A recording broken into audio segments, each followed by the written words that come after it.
दोस्तों, क्या हो अगर आप दुनिया के सबसे ऊंचे टावर के ऊपर फंस जाओ और इसके अलावा आपके नीचे उतरने के लिए सारी सीढ़ियां भी टूट जाए, तो ऐसी सिचुएशन में आप क्या करोगे? कहानी की शुरुआत में हमें एक कपल को दिखाया जाता है जो माउंटेन क्लाइंबिंग कर रहे थे। इसके अलावा उनके साथ एक लड़की भी होती है जिसका नाम हंटर था। अब ऊपर चढ़ते चढ़ते डैन का हाथ गलती से घोंसले में चला जाता है और फिर जैसे ही वहां से पक्षी उड़ा तो डर के मारे डैन के हाथ फिसल गए और इसकी वजह से वो हवा में झूलने लगा। लेकिन वो अब पत्थर तक नहीं पहुंच पा रहा था, इसलिए फिर वो बेकी को रस्सी छोड़ने के लिए कहता है। जिसके बाद जैसे ही बेकी रस्सी छोड़ती है तो वो रस्सी टूट जाती है और फिर डैन सीधा नीचे गिरने की वजह से वो मर गया। अब हमें 1 साल बाद का सीन दिखाया जाता है। बेकी अब नशे की हालत में थी। उसने नशा कर करके अपनी बैंड बजा ली थी। इसके अलावा वो रोज डैन के नंबरों पर एक वॉइस नोट भेजा करती थी जिसमें वो उसे बताती थी कि वो उसे कितना ज्यादा मिस कर रही है। इसके अलावा उसने अभी तक डैन की अस्थियों को अपने पास ही रखा हुआ था, पर फिर बेकी के डैड उसके पास आ जाते हैं और उसे इन सब से बाहर निकलने के लिए बोलने लगते हैं। पर बेकी अपने पिता को खुद से दूर रहने का बोलती है और फिर वहां से चली जाती है। पर फिर एक दिन इन सब से हारकर बेकी मरने का सोचती है और बहुत सारी स्लीपिंग पिल्स निकाल लेती है। पर जैसे ही वो उन्हें खाने लगी तभी बाहर उसकी एक फ्रेंड आ गई। उसने बेकी को गले से लगा लिया और फिर उसे अपना एक क्रेजी सा प्लान बताया। उसने कहा कि हम लोग दुनिया के सबसे ऊंचे टावर के ऊपर चढ़ेंगे जिसकी ऊंचाई लगभग 2000 फीट है। वहां से ऊपर जाकर तुम डैन की अस्थियों को भी गिरा देना बेकीना। जब ये सुना तो उसने एक बार तो मना कर दिया, पर बाद में वो इसके लिए मान गई और फिर वे लोग अपने सफर के लिए निकल गए। अब वे दोनों रास्ते में एंजॉय करने के चक्कर में इतना ज्यादा खो गए थे कि वो मरते मरते बचे, क्योंकि एक ट्रक उन्हें कुचलने वाला था। पर फिर वे लोग उस टावर तक पहुंच गए। उन्हें वहां पर एक हिरण भी दिखी जिसे कुछ वल्चर्स जिंदा ही खा रहे थे। लेकिन फिर वे लोग जैसे ही टावर के करीब गए तो वो देखने में काफी डरावना लग रहा था। हंटर इसे देखकर काफी ज्यादा खुश हो गई, लेकिन वही बेकी बुरी तरह से डर गई थी। पर फिर हंटर ने उसे कहा कि ज्यादा मत सोचो, ऊपर जाकर काफी ज्यादा मजा आने वाला है। जिसके बाद वे दोनों टावर के ऊपर चढ़ने लगी, पर वहां पर हमें दिखा कि वो टावर अब पूरी तरह से खत्म हो चुका था।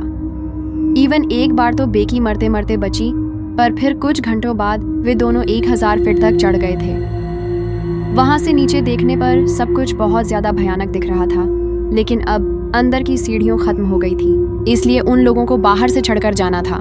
पर बेकी की हालत पतली हो चुकी थी। इधर हंटर जोर जोर से सीढ़ियों को हिलाकर उसके मजे लेने लगती है, लेकिन फिर वे लोग जैसे तैसे करके उस टावर के ऊपर चढ़ जाते हैं। पर उन्हें नहीं पता था कि दरअसल चढ़ते टाइम सीढ़ी का एक बॉल टूटकर नीचे गिर गया। लेकिन वे लोग तो अपनी मस्ती में काफी ज्यादा बिजी हो रखे थे। ऊपर जाने पर हमें दिखा कि वो टावर काफी ज्यादा ऊंचा था। जिसके बाद हंटर अपने बैग से ड्रोन निकालती है और फिर उससे उनका वीडियो बनाने लगती है। दोनों टावर के ऊपर बहुत ज्यादा मस्ती कर रहे थे, लेकिन फिर हंटर बेकी को ड्रोन उड़ाने के लिए बोलती है और खुद उस टावर के ऊपर लटक जाती है। फिर वो उसे प्यारा सा वीडियो बनाने के लिए बोलती है, लेकिन बेकी उसे इसके लिए रोक रही थी क्योंकि उसे तो वहां पर चक्कर आ रहे थे। जिसके बाद हंटर वापस से ऊपर आ जाती है और उसे कहती है कि अब तुम्हारी बारी है। पर बेकी बहुत ज्यादा डर रही थी, इसलिए वो मना कर देती है। लेकिन हंटर उसे कहती है कि अपना डर भगाने का बस यही मौका है। जिसके बाद वो उसका हाथ पकड़कर उसे हवा में लटका देती है और फिर बाद में वो सेल्फी क्लिक करने लगती है। लेकिन बेकिन सबसे घबराने लगी थी, इसलिए फिर वो उसे ऊपर खींच लेती है। लेकिन उन्हें ये नहीं पता था कि अब कुछ ही देर बाद उनके साथ वो होने वाला है जिसके बारे में उन्होंने कभी नहीं सोचा था। जिसके बाद हंटर उसे कहती है कि अब टाइम आ गया है। फिर बेकी बैग से डैन की अस्थियों को निकालकर उसे ऊपर से गिराने लगती है और इसी बीच वे दोनों काफी ज्यादा इमोशनल हो जाती हैं। जिसके कुछ देर बाद वे दोनों वापस जाने की तैयारी करने लगती हैं। अब हंटर सबसे पहले बेकी को नीचे जाने के लिए बोलती है, पर बेकी जैसे ही 2-4 सीढ़ी नीचे गई तो वहां के सारे बोल्ट एक एक करके गिरने लगे और फिर वो सीढ़ियां टूट गई। लेकिन टाइम रहते हंटर ने रस्सी को पकड़ लिया, जिससे वो बच गई। जिसके बाद उसने अपनी पूरी जान लगाकर उसे वापस ऊपर खींच लिया। लेकिन इससे दोनों को इतना बुरा सदमा लग गया था कि वो यही भूल गई कि सारी सीढ़ियां टूट चुकी हैं। इसके अलावा उनका बैग भी टावर पर ही लटक गया था। जब उन दोनों को कुछ भी समझ नहीं आ रहा था तो उन्होंने उसमें भी नेटवर्क नहीं आ रहे थे। पर इसी बीच हंटर ने देखा कि बेकी का पैर बुरी तरह से कट गया था, इसलिए फिर हंटर उसके पैर को बांध देती है। इसके अलावा उन्हें वहाँ पर एक फ्लेयर गन और एक बाइनोक्यूलस भी मिलता है। अब इतने सब के बाद दोनों चुपचाप बैठ जाती हैं, लेकिन वो दोनों अभी भी शांत नहीं हो रही थी। वो अपना कैमरा ऑन करके इसे भी रिकॉर्ड करने लगती है, जिसके बाद हंटर चारों तरफ देखने लगती है और तभी उसे वहाँ पर एक पुरानी एन खड़ी दिखती है, लेकिन वहाँ पर कोई नहीं दिख रहा था। जिसके बाद हंटर अपना फ़ोन चलाने लगती है और तब उसने देखा कि जिन फोटोज़ को उसने नीचे अपलोड किया था उन पर लाइक्स आ रखे थे, जिससे उसे याद आता है कि नीचे नेटवर्क था। इसलिए फिर वो इंस्टाग्राम पर अपनी सिचुएशन के बारे में लिखकर उसे अपलोड कर देती है ताकि उसका मैसेज कोई देख सके। जिसके बाद वो उसे रस्सी से बांधकर नीचे लटका देती है, लेकिन जब इससे भी नेटवर्क नहीं आते तो वो खुद सीढ़ियों से लटक जाती है। जिसके बाद जब उसने ऊपर आकर देखा तो उसके फ़ोन में अभी भी नेटवर्क नहीं आए थे। ये देखकर वो दोनों पूरी तरह से निराश हो गई, लेकिन फिर बाद में वो अपने फ़ोन को नीचे फेंकने का सोचती है, जिसके लिए वो सबसे पहले जूते के अंदर अपना फ़ोन रख देती है और बाद में सोक्स और अपनी ब्रात तक को निकाल कर उसके अंदर डाल देती है ताकि फ़ोन बिना टूटे सही सलामत नीचे गिर जाए। जिसके बाद वो अपने फ़ोन को नीचे गिरा देती है और फिर आम से वे लोग मदद के इंतज़ार में बैठ जाते हैं। अब कुछ देर बाद जब उन्होंने नीचे देखा तो वहाँ पर एक आदमी आ रखा था जो उन सीढ़ियों के गिरने की वजह से आया था। उसे देखकर वे दोनों ज़ोर ज़ोर से चिल्लाने लगी, पर वो काफ़ी ज़्यादा हाइट पर थी, इसलिए उस आदमी को उनकी आवाज़ नहीं सुनाई दी। और तब हमें दिखा कि उसके फ़ोन का तो अब कचरा हो चुका था, लेकिन फिर बाद में वो आदमी वहाँ से जाने लगा, लेकिन उसे जाता देख बेकी अपने जूते निकालकर उसकी तरफ फेंकती है, पर वो फ़ोन पर बातें करने में इतना ज़्यादा बिजी था कि वो उनकी तरफ ध्यान भी नहीं देता है और वहाँ से चला जाता है। लेकिन इसी बीच बेकी की नज़र हंटर के पैरों की तरफ गई, जहाँ पर 144 का एक टैटू बना हुआ था और डैन भी उसे आई लव यू का जवाब हमेशा 144 ही देता था। अब रात को जब बेकी अपने पुराने वीडियो देख रही थी तो उसमें वो हंटर को देखती है जो उन दोनों से जल रही थी। इसलिए अब बेकी समझ गई थी कि ज़रूर इसके पति का हंटर के साथ कोई चक्कर था।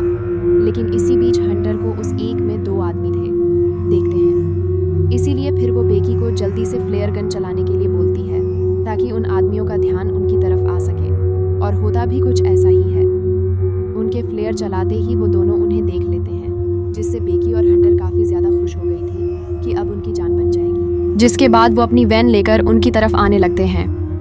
उन दोनों को अपनी ओर आता देखकर उनकी खुशी का कोई ठिकाना ही नहीं था, पर वो दोनों तो उनकी कार के पास आते हैं और फिर शीशा तोड़कर उनकी कार चुराकर वहां से चले जाते हैं। और इसी के साथ ही उनकी सारी उम्मीदों के ऊपर पानी भी फिर गया था, क्योंकि अब इनके बचने के सारे रास्ते खत्म हो गए थे। उसके बाद रात को वो दोनों सो गई, लेकिन जब हंटर गिरने वाली हुई तभी बेकी ने उसकी जान बचा ली। जिसके बाद उन दोनों ने जगह रहने का फैसला किया, लेकिन तभी बेकी ने हंटर से डैम के बारे में पूछ लिया। अब हंटर भी मरते वक्त उससे कुछ छुपाना नहीं चाहती थी, इसलिए उसने बेकी को उसके और डैन के अफेयर के बारे में सब कुछ बता दिया। बेकी ये जानकर पूरी तरह से टूट गई कि वो किसके लिए अपनी जिंदगी की वाट लगा रही थी। जिसके बाद वो अपनी वेडिंग रिंग को भी उतार देती है, पर अब उनकी बिना पानी पिए हालत खराब हो गई थी, क्योंकि उन्हें यहाँ फंसे हुए पूरे 2 दिन हो गए थे। लेकिन इसी बीच हंटर बोलती है कि वो उस बैग को ला सकती है। जिसके बाद वो रस्सी को बांधकर नीचे जाने लगती है और बेकी से कहती है कि अगर तुम्हारी किस्मत अच्छी हुई तो मैं मर जाऊंगी। जिसके बाद वो रस्सी से लटककर सीधा नीचे चली गई, पर वो उस बैग तक नहीं पहुंच पा रही थी। अब हंटर क्योंकि निडर थी, इसलिए फिर वो सीधा उस एंटेना के ऊपर कूद गई। जिसके बाद उसने सबसे पहले अपनी प्यास बुझाई, लेकिन फिर जैसे ही वो वापस आने लगी तो उसने देखा कि वो रस्सी उससे काफ़ी ज़्यादा दूर थी और वो वहाँ तक नहीं पहुँच पा रही थी। जिसके बाद उसने सेल्फी स्टिक के सारे बैग को रस्सी से लटका दिया। फिर उसने बेकी से रस्सी को खींचने के इसलिए कहा और फिर वो खुद भी धीरे धीरे ऊपर चढ़ने लगी। लेकिन इसी बीच उसका हाथ फिसल गया और वो सीधा नीचे गिर गई। अब बेकी यह देखकर बुरी तरह से डर गई और फिर जब उसने नीचे देखा तो हंटर बैग के ऊपर लटकी हुई थी। हंटर ने उसे कहा कि अब वो ऊपर नहीं चढ़ पाएगी क्योंकि उसके हाथों में चोट लग गई है, इसलिए अब बेकी को ही उसे ऊपर। जिसके बाद बेकी अपनी पूरी ताकत के साथ उसे ऊपर खींच लेती है। अब वे दोनों डिसाइड करती है कि उस ड्रोन के ऊपर एक हेल्प नोट लिखकर उसे होटल की तरफ भेजेंगी, ताकि उन्हें कोई बचाने आ सके। जिसके बाद उन्होंने एक हेल्प नोट लिखा और उसे ड्रोन पर रखकर उसे होटल की ओर भेज दिया। पर आधे रास्ते तक जाते ही ड्रोन की बैटरी लो हो गई, इसलिए फिर उनको वो ड्रोन को वापस बुलाना पड़ा। जिसके बाद रात हो गई और रात को अचानक से बेकी ने देखा कि हंटर उसके पास नहीं थी। इसके अलावा वल्चर्स भी उस पर हमला किए जा रहे थे, पर तभी अचानक से उसकी आंखें खुल गईं। दरअसल ये उसका एक बुरा सपना था। और फिर उन दोनों की नज़र ऊपर चस रही लाल लाइट पर पड़ी। इसलिए फिर उन्होंने सोचा कि वे सुबह होते ही उस ड्रोन को चार्ज करेंगे। जिसके बाद सुबह होते ही बेकी ड्रोन को लेकर ऊपर चढ़ने लगी।